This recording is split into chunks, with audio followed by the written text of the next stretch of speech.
오늘 아침에는 에베네셀 하나님 라는 제목으로 말씀을 증거하겠습니다. 전 세계에는 아주 유명하고 그리고 신기하고 거대한 기념비들이 세워져 있습니다. 오늘 아침에 몇 가지 소개하겠습니다. 먼저 텍사스에 소재한 캘딜락 웨치입니다. 이것은 꿈과 소망을 상징한다고 합니다. 어떻게 캐딜락이 저렇게 땅에 처박혔는데 꿈과 희망을 상징하는지는 모르겠습니다. 그러나 꿈과 희망을 상징한다고 합니다. 두 번째는 몽골에 소재한 징기스칸 기마 동상입니다. 징기스칸의 업적을 기리기 위해서 세워진 아주 거대한 동상이죠. 세 번째는 칠레에 소재한 사막의 소래입니다. 이 기념비는 위로움과 연약함 그리고 고통을 상징한다고 합니다. 마지막은 이 중국에 있는 봄의 사원의 부다 동상입니다. 높이가 128m나 된다고 합니다. 뉴욕의 자유의 여신상의 2배나 더 큰 동상이죠. 부다를 높이고 경배하기 위해서 세워진 것입니다. 사실 이런 기념비나 동상들은 인간의 공로나 그리고 업적을 기억하고 높이기 위해서 만들어진 것입니다. 여러분 성경을 보시면은 이런 기념비들이 또한 기록되어 있습니다. 성경에 나오고 있는 기념비는 세상의 기념비와 다른 목적으로 세우게 되죠. 하나님의 그 놀라우신 일들을 찬양하고 기억하고 널리 알고자 하기 위한 것입니다. 예를 들어서 창세기에 가시면 야곱이 세운 기념비가 나옵니다. 야곱은 형의 에서를 피하여 도망갔다가 잠을 청하게 됩니다. 꿈에서 사닥다리가 하늘까지 닿았고 하나님의 사자들이 오르락내리락하는 것을 보게 되죠. 그때 야곱은 느낍니다. 깨닫게 됩니다. 하나님께서 나와 함께 하시는구나. 나를 도와주시는구나 깨닫고 돌을 세워서 기름을 붓고 그것을 베델이라고 부르게 됩니다. 여러분 아시는 대로 베델은 하나님의 집이라는 것이죠. 출애굽기에 가시면은 여호수아가 세운 기념비가 나옵니다. 아시는 대로 이스라엘 백성들이 요단강을 그 하나님의 놀라운 기적으로 건너가게 됩니다. 그리고 그 후에 돌을 모아서 기념하게 되죠. 하나님께서 하신 일을 기억하고 하나님께 찬양을 올려드리기 위함인 것입니다. 사랑하는 성도 여러분, 오늘은 2025년도 마지막 주입니다. 우리가 한 해를 돌아보면 성공도 있었고 실패도 있었습니다. 기쁨도 있었고 슬픔도 있었습니다. 만족과 성취도 있었지만 후회도 있었습니다. 힘든 고난도 있었지만 축복도 있었습니다. 또 감사도 있었지만 원망과 불평도 있었습니다. 그러나 우리 모두는 한 해를 돌아보면서 하나님께서 우리를 도우셔서 여기까지 인도하셨습니다. 모든 것이 하나님의 은혜입니다 라고 고백하고 우리 마음에 에베네셀 기념비를 세우는 우리 모두가 되기를 주님의 이름으로 축원합니다. 에베네셀이라는 뜻은 두 단어로 형성된 것입니다. 먼저 에벤은 큰 돌 또는 반석이라는 뜻이고요. 에셀이라는 뜻은 덮는다 그런 의미를 가지고 있습니다. 그래서 이 두 단어를 합치면은 도움의 반석이라는 의미인 것입니다. 즉 하나님께서 우리의 도움이 되십니다. 그렇게 고백을 하는 것이죠. 진정 우리가 한 해를 돌아보면 우리가 여기까지 온 것은 하나님의 은혜인 줄로 믿습니다. 올해도 하나님께서 도와주셨기 때문에 우리가 여기까지 온 것입니다. 하나님께서 우리의 건강을 지켜주셨고 가정을 지켜주셨고 또한 직업과 또 사업을 지켜주셨습니다. 또한 우리 코너스턴교회를 지켜주시고 우리 저국과 또 이 미국을 지켜주셨습니다. 가장 중요한 것은 하나님께서 우리의 믿음을 지켜주셨습니다. 여러분 이 자리에 나와서 우리 하나님을 예비하고 주님의 교회를 섬길 수 있는 것 하나님께서 은혜를 주셨기 때문임을 믿으시기를 바랍니다. 우리가 의지로 결정해서 예수를 믿고 이 믿음의 길을 온전히 가는 것이 아닙니다. 물론 여러분의 노력과 기도와 수고로 주님의 교회가 세워지고 하나님 나라가 확장되는 것 같지만 궁극적으로는 하나님께서 저와 여러분에게 은혜를 주셨기 때문에 쓰임을 받고 있다는 것입니다. 여러분 사울을 보시기 바랍니다. 그는 하나님께 선택을 받고 왕이 되었습니다. 그는 성령도 받았습니다. 그러나 그는 믿음을 끝까지 지키지 못했습니다. 끝내 하나님께 버림을 받고 전쟁터에서 비참하게 죽지 않습니까? 가롯 무잘 보시기 바랍니다. 주님과 3년을 동행했습니다. 주님의 그 생명의 말씀을 들었고 주님께서 베푸신 그 놀라운 기적과 표적을 보았습니다. 그럼에도 불구하고 그는 탐욕 때문에 예수님을 팔아버리고 나중에는 후회했지만 자살해서 지옥으로 가게 되지 않았습니까? 주님은 너는 차라리 태어나지 않았더라면 좋았을 것이다 말씀을 하셨습니다. 대마도 사도 바울과 함께 열심히 선교를 했던 선교사였습니다. 그런데 말씀의 세상을 사랑해서 믿음을 떠나버린 것입니다. 여러분, 우리가 그들보다 과연 나을까요? 우리가 가진 이 믿음이 그들의 믿음보다 더 나을까요? 그렇지 않다는 것입니다. 우리가 부활의 소망을 가지고 믿음을 지킬 수 있는 것은 하나님께서 우리에게 은혜를 주시고 우리를 붙잡아 주시고 우리를 도와주시기 때문에 그렇다는 것입니다. 저도 목사지만 모든 목사가 다 하나님의 거룩한 종으로 사명을 감당하지는 않습니다. 이 시대에도 세상과 타협한 목사들이 있습니다. 어떤 목사님들은 십자가의 복음을 덮해서 번진된 복음을 전하여 성도들을 지옥으로 이끄는 거짓 목사들도 있습니다. 동성애를 옹호하고 종교 다원주의를 지지하고 회개 없는 복음을 선포하고 하나님의 심판과 지옥을 선포하지 않는 목사들의 끝은 비참하게 될 것입니다. 목사뿐이 아니죠. 우리 성도들도 마찬가지입니다. 죄를 회개하고 성령을 받고 예수의 제자의 삶을 살아야 되는데 세상과 양다리를 걸치고 사는 분들이 있다는 것입니다. 그러므로 내가 지금 예수 그리스도를 온전히 믿고 있고 그 주님을 따르고 있다면 하나님의 크신 은혜라는 것입니다. 저는 이 마지막 때에 십자가의 복음을 타협하지 않고 담대히 전할 수 있는 것은 하나님의 은혜라고 믿습니다. 제 의지가 아닙니다. 저는 제 자신을 믿을 수 없습니다. 언제 떨어질지 모르는 연약한 자이기 때문에 그렇습니다. 그래서 저는 늘 두렵고 떨림으로 하나님의 은혜와 도우심을 날마다 구하고 있습니다. 진정 우리를 도우시는 에베네셀 하나님이 평생에 저와 여러분과 함께 해주시기를 주님의 이름으로 축원합니다. 본문의 배경을 보시면은 지금까지 이스라엘 백성들은 블레셋 삶 때문에 말로 다 수 없는 고통을 당하고 있었습니다. 블레셋 사람들은 이스라엘 백성들이 농사를 지어 놓으면 곡식을 뺏어가고 그 가축들을 탈취해 갔습니다. 그리고 이스라엘 백성들은 납치해서 노예로 삼기도 합니다.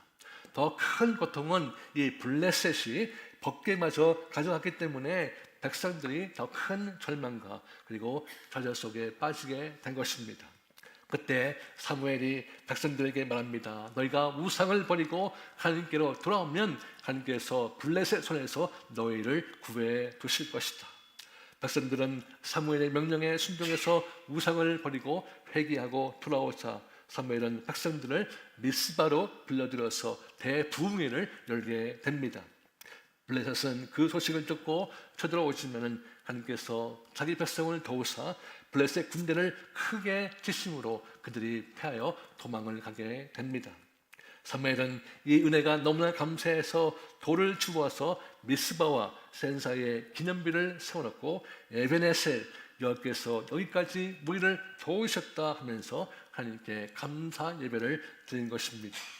이 기념비를 세운 것은 하나님께서 행하신 일을 기념하고 감사하고 또 앞으로 자녀 세대에게 계속 알리기 위함인 것입니다. 저는 오늘 말씀을 통해서 우리 또한 이 영적 전쟁 속에서 어떻게 에베네셀 그 하나님의 도우심을 받을 수 있을까 한번 살펴보겠습니다. 우리가 무엇을 해야 할까요? 첫 번째, 에베네셀 하나님의 도우심을 받기 위해서는 하나님께로 돌아가야 합니다. 우리 3절을 우리 같이 읽겠습니다. 사무엘이 이스라엘 온 족속에게 말하여 이르되 만일 너희가 전심으로 여호와께 돌아오려거든 이방 신들과 아스타롯을 너희 중에서 제거하고 너의 마음을 여호와께로 향하여 그만을 섬기라. 그리하면 너희를 블레셋 사람의 손에서 건져내시리라. 아멘. 여러분, 지금까지 백성들이 이 블레셋에게 고통을 당한 것은 그들이 하나님을 떠났기 때문에 그렇습니다. 그들이 어떻게 떠났을까요? 다른 이방인 사람들처럼 우상을 섬기고 죄 가운데 거했기 때문에 그렇습니다. 성경을 보시면 이스라엘 백성들이 우상을 섬기다가 심판을 받게 됩니다. 그리고 회개하면 하나님께서 회복을 시켜 주시죠. 이 역사가 계속 반복되는 것은 우리는 구약 성경에서 볼 수 있습니다. 그래서 성경을 보시면 하나님께서 백성들을 향하여 끊임없이 돌아오라고 말씀하고 있습니다. 말라기 3장 보시면 내게로 돌아오라. 호세아서 6장 가시면 오라 우리가 여호와께로 돌아가자 말씀하고 있습니다. 예레미야서 4장 보시면 하나님께서 내가 돌아오려거든 내게로 돌아오라 말씀을 하십니다. 이사야서 55장 6절과 7절 같이 읽겠습니다. 너희는 여호와를 만날 때에 찾으라. 가까이 계실 때에 그를 부르라. 악인은 그의 길을, 불의한 자는 그의 생각을 버리고 여호와께로 돌아오라. 그리하면 그가 국률이 여기시리라. 우리 하나님께로 나오라. 그가 널리 용서하시리라. 아멘. 그렇습니다. 이스라엘 백성들은 이제 하나님께로 돌아가기로 작정을 한 것입니다. 여러분, 그들이 어떻게 돌아갔을까요? 자신들이 섬기고 있는 모든 이방신들을 버리고 죄에서 떠나고 오로지 여호와 하나님만을 섬기겠다고 결단을 한 것입니다. 여러분, 내년에도 우리는 영적 전쟁을 해야 됩니다. 마귀는 끊임없이 우리를 공격할 것입니다. 우리가 시험에 빠질 수도 있습니다. 여러분, 살다 보면 우리 인생이 늘 형통하고 복되지 않다는 것을 알 수 있습니다. 우리 인생이 절박하고 절망 속에 빠질 때가 있습니다. 그때 에베네셀 하나님이 저와 여러분을 도우셔야 하는 것입니다. 왜냐? 하나님만이 진정한 우리의 도우심이 되기 때문에 그렇습니다. 시편 121편 1절과 2절 내가 산을 향하여 눈을 들리라. 나의 도움이 어디서 올까? 나의 도움은 천지를 지으신 여호와께서이다 했습니다. 하나님만이 우리를 진정으로 도우실 수 있습니다. 그러기 위해서는 우리가 우리의 우상을 버리고 하나님께로 돌아가야 된다는 것입니다. 여러분, 우리의 우상은 무엇일까요? 마틴 루터는 우리의 마음을 붙들고 있는 것이 우리의 우상이라고 말씀하고 있습니다. 여러분, 현대인들의 마음을 붙들고 있는 우상은 과연 무엇일까요? 가장 큰 우상은 돈입니다. 성적 쾌락입니다. 권력과 명예입니다. 인기와 성공, 그리고 안정과 만족이 우리의 우상입니다. 또는 우리의 이념과 철학, 그리고 종교가 우상이 될 수도 있습니다. 이런 우상들이 우리 마음을 붙잡고 있다는 것입니다. 우리는 이런 것들이 우리 행복의 열쇠라고 굳게 믿고 그것을 숭배하고 살고 있다는 것입니다. 그러나 이 모든 것들은 우리 영혼을 속이고 우리를 허망하게 만들 뿐입니다. 사실 저에게도 부끄러운 간증이 있습니다. 저도 목회자로 부르심을 받았지만 주중에는 일을 했습니다. 그리고 주말에는 교회를 섬겼습니다. 교회를 섬기다 보면 많은 어려움과 그리고 시험이 있었습니다. 저는 그때마다 하나님을 의지하고 더욱더 매달려 기도를 해야 되는데 저는 안정되고 노후를 보장하는 그 직장을 의지한 것입니다. 교회가 힘들어? 그러면 그만둘 거야. 나는 더 좋은 직장으로 가면 되지. 저는 늘 그렇게 생각을 했습니다. 사실 저에게는 큰 트럭을 운전할 수 있는 커머셜 라이센스가 있습니다. 좋은 직장에서 괜찮은 페이를 받았습니다. 펜션도 너무나 좋았습니다. 그런데 하나님께서 그것이 너의 우상이다. 그것을 버리라 말씀을 하셨습니다. 너가 어렵고 힘들 때 나를 의지하지 않고 그것을 의지한다는 그 책망을 주신 것입니다. 그래서 제가 가지고 있는 커머셜 라이센스를 포기하고 일반 라이센스로 바꾸기로 결정했습니다. 더 이상 그것으로 돌아가지 않겠다고, 모든 것을 하나님께 맡기겠다고 기도를 한 것입니다. 사도 야고보도 단호하게 우리 믿는 성도는 두 마음을 품을 수 없다고 하십니다. 우리 주님도 두 주인을 섬길 수 없다 단호하게 말씀을 하십니다. 사랑하는 성도 여러분, 이 시간 성령께서 우리 마음을 감찰해 주시기를 원합니다. 우리 안에 있는 우상을 드러내 두시고 우리가 사랑하는 그 죄를 보여주시옵소서. 기도할 수 있는 우리가 되기를 원합니다. 그리고 우리에게 회개의 영을 부어주셔서 우리가 회개의 자리로 나아가기를 원합니다. 우리가 회개하고 여호와께로 돌아가면 우리가 고난과 좌절의 골짜기를 지나갈 때에 에베네셀 하나님께서 우리를 도와주실 줄로 믿습니다. 성령의 인도하심으로 우리가 하나님께로 돌아가 에베네셀 하나님의 도우심을 받는 여러분 되시기를 주님의 이름으로 축원합니다. 두 번째, 에베네셀 하나님의 도우심을 받기 위해서는 기도하는 성도가 되어야 됩니다. 5절 우리 같이 읽겠습니다. 사무엘이 가로되 온 이스라엘은 미스바로 모이라. 내가 너희를 위하여 여호와께 기도하리라 하매. 아멘. 여러분, 우리는 이 기도의 중요성에 대해서 늘 들어왔습니다. 그러나 문제는 우리가 기도하지 않는다는 것입니다. 성경을 보시면은 기도에 관하여 650번이나 언급하고 있습니다. 그 중에 응급받은 그 기도는 450번 기록되어 있습니다. 예수님도 기도로 하셨고 기도에 관하여 25번이나 언급을 하십니다. 바울도 기도하는데 41번이나 언급을 하고 있다는 것입니다. 바울은 쉬지 말고 기도하라. 우리 주님도 늘 깨워서 기도하라. 그렇게 권면을 하셨습니다. 기도가 그만큼 중요하다는 것이죠. 기도의 중요성을 아는 성도는 반드시 기도하고 기도하는 성도는 하나님의 놀라운 역사를 체험하게 되어 있습니다. 마틴 루터는 기도에 대해서 이렇게 말합니다. 나는 오늘 할 일이 너무 많다. 그래서 평소보다 1시간 더 기도를 하겠다. 성 어거스틴은 이렇게 말합니다. 고난은 기도를 가르치고 기도는 고난을 이기게 한다. 마더 테라스는 이렇게 말합니다. 기도는 요구하는 것이 아니라 자신을 하나님의 손에 맡기는 것이다. 찰스 스펄전은 이렇게 말했습니다. 그 목사님은 기도는 하늘의 축복을 여는 열쇠이고 사탄을 물리치는 강력한 무기다. 여러분, 이들은 기도의 중요성을 너무나 잘 알기 때문에 늘 기도한 것입니다. 그리고 기도 가운데 하나님의 능력을 체험하게 된 것입니다. 반대로 우리가 기도하지 않으면 어떻게 될까요?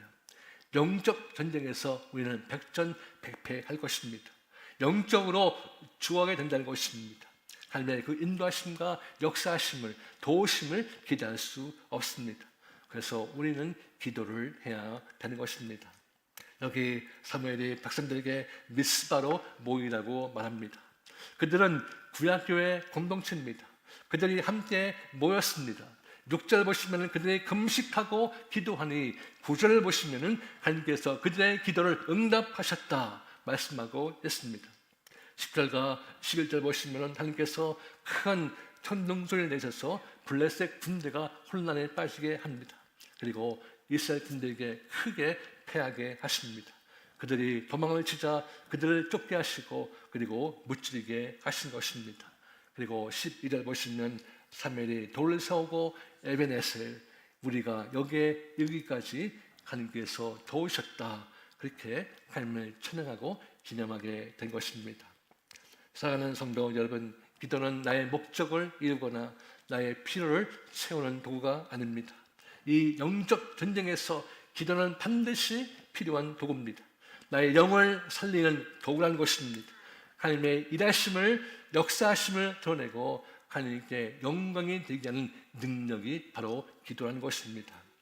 저는 사무엘이 기도 응답을 받고 에베네셀 간증으로 하나님을 영원하게 한 것처럼 여러분도 기도 가운데 간증으로 하나님을 영원하게 하는 성도가 되시기를 주의 이름으로 축원합니다.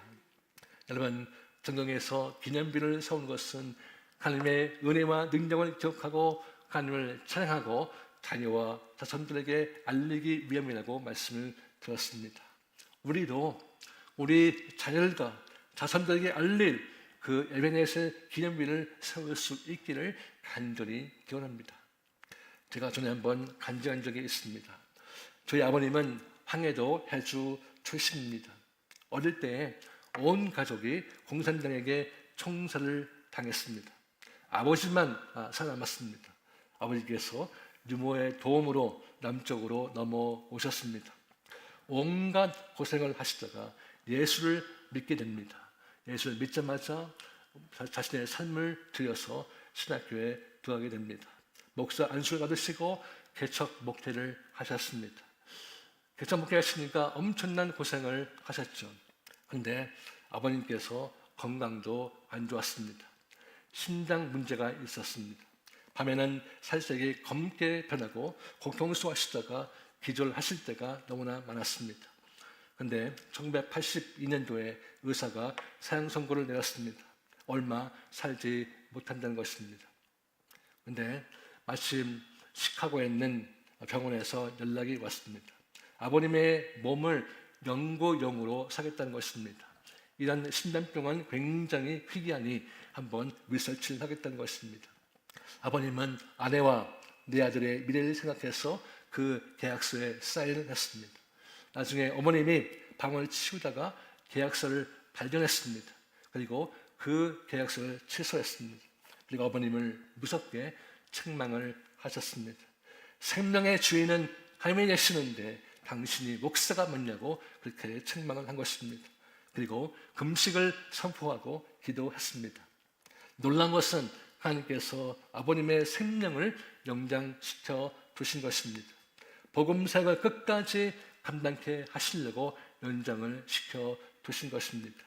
1980년도에 의사가 6개월밖에 살지 못한다는 아버님이 2022년도 천국에 입성을 하시게 됩니다. 저는 그것이 어머니의 금식과 기도가 우리 가정에 세운 에베네셀 기념비라고 믿습니다. 너가 어렵고 힘들 때에, 너가 정말 고난과 죽음의 골짜기를 지나갈 때에 금식해라, 기도해라. 하나님께서 도우실 것이다. 그것이 바로 에베네셀 어머니의 기념비였습니다. 사랑하는 성도 여러분, 여러분에게 도전을 드립니다. 하나님은 여러분을 도우시기를 원하십니다. 지금까지 도우신 하나님께서 앞으로도 여러분을 도우시기를 원하십니다. 13절과 14절 보시면 사무엘이 사는 동안 전쟁이 없었고 평화가 있었다고 말씀하고 있습니다. 하나님께서 도우셨기 때문에 그렇습니다. 사랑하는 성도 여러분, 에베네셀 하나님께서 여러분을 평생 도와주시기를 주님의 이름으로 축원합니다. 그러므로 우리가 두 가지를 하기를 원합니다. 첫 번째로 여러분의 마음을 사잡고 있는 무상을 보내시고 하나님께로 돌아오시기를 바랍니다. 전심으로 하나님을 사랑하시고 경외하시기를 바랍니다. 두 번째로 기도의 영을 구하십시오. 기도하는 자가 되어야 하는 것입니다. 이번 신년 첫 주에 금식하고 우리가 새벽에 제단을 쌓으려고 합니다.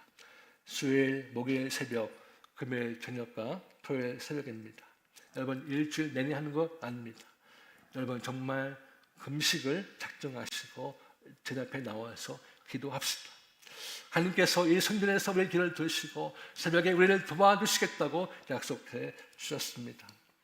에베네셀 하나님, 우리를 도우시는 그 하나님을 체험하여 여러분 가정의 자녀와 자손까지 알릴 수 있는 간증이 넘치시는 여러분 되시기를 주님의 이름으로 축원합니다. 우리 같이 이 시간 말씀 붙들고 기도하겠습니다.